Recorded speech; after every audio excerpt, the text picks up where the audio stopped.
எல்லாருக்கும் வணக்கம். நான் Hema Subramanian. Welcome to home cooking Tamil. Idli dosa இல்லாமல் நம்மளோட சவுத் இந்தியன் பிரேக்ஃபாஸ்ட் கம்ப்ளீட்டே ஆகாது. இதை ஆல்மோஸ்ட் டெய்லி சாப்பிட்ற நம்ம இதில் நிறைய வெரைட்டிஸ் பண்ணுவோம்.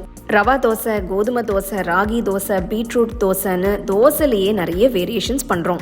இன்னைக்கு எல்லாருக்கும் பிடிக்கிற மாதிரி ஒரு ஹெல்த்தியான டேஸ்டியான இன்ஸ்டன்ட் பாசிப்பருப்பு தோசை தான் செய்ய போகிறோம்.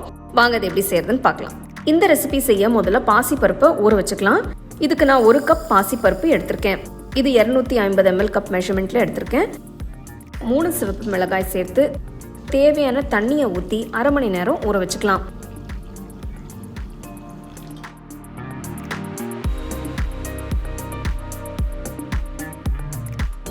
பாசிப்பருப்பு சட்டுன்னு அரை மணி நேரத்தில் நல்லா ஊறிடும். பாருங்க, நல்லா சாஃப்டாக ஊறி இருக்கு. தண்ணியை சுத்தமாக வடிச்சிட்டு ஒரு மிக்சர் ஜாருக்கு மாற்றிடலாம்.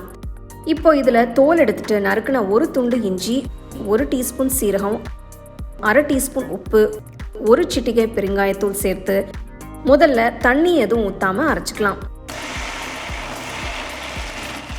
ஓப்பன் பண்ணி பார்த்துட்டு கொஞ்சம் கொஞ்சமாக தண்ணி ஊற்றி நல்லா ஸ்மூத்தாக அரைச்சிக்கலாம்.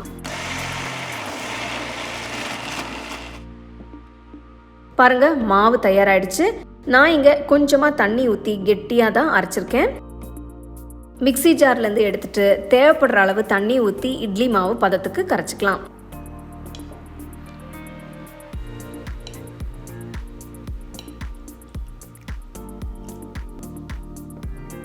ஒரே அடியாக தண்ணி ஊற்றிட வேண்டாம். அளவாக ஊற்றி கரைச்சி பார்த்துட்டு தேவைப்பட்டா இன்னும் கொஞ்சம் ஊற்றி டைல்யூட் பண்ணுங்க. நான் இப்போ அரை கப் அளவுக்கு தண்ணி ஊற்றிருக்கேன். கரைச்சிட்டு ருசி பார்த்துட்டு தேவைப்பட்டா இன்னும் கொஞ்சம் உப்பு சேர்த்து மிக்ஸ் பண்ணிக்கலாம். பாருங்க, மாவு தண்ணி ஊற்றி கரைச்சாச்சு. ரொம்ப தண்ணியே இல்லாமல் கொஞ்சம் கெட்டியாக அடமாவு பதத்துக்கு கரைச்சி வச்சிருக்கேன். இந்த மாதிரி இருந்தால் தான் நல்லாயிருக்கும். ஸ்டோவ்ல தவா வச்சு சூடானதும் ஒரு கரண்டி மாவு எடுத்து தவால ஊற்றி நல்ல மெலிசா ஸ்ப்ரெட் பண்ணுங்க.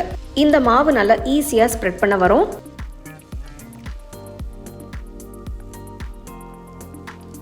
இப்போ கொஞ்சமாக நெய்யை தோசை ஓரத்துலேயும் நடுவுலையும் சேர்த்துக்கலாம்.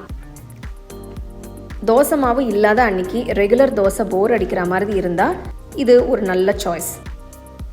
ஒரு பக்கம் நல்லா பொன்னிறமாக வெந்ததும் மெதுவாக இன்னொரு பக்கம் திருப்பி போடுங்க. இந்த மாதிரி இன்ஸ்டண்ட்டாக செய்யக்கூடிய டிஃபன் ரெசிபிஸ் வேணும்னா எனக்கு கமெண்ட் செக்ஷனில் சொல்லுங்கள். 2 பக்கம் நல்லா வெந்து கிறிஸ்பாக வந்ததும் ஸ்டோவ்லேருந்து எடுத்துட்டு பிளேட்டுக்கு மாற்றி வச்சுருங்க. இதே மாதிரி எல்லா மாவையும் தோசை செஞ்சு எடுத்துக்கலாம். சூப்பரான பாசிப்பருப்பு தோசை தயாராகிடுச்சு. இந்த ஹெல்த்தியான இன்ஸ்டன்ட் தோசையை நல்ல சூடாக தேங்காய் சட்னி இல்லைன்னா தக்காளி சட்னி வச்சு சர்வ் பண்ணுங்க.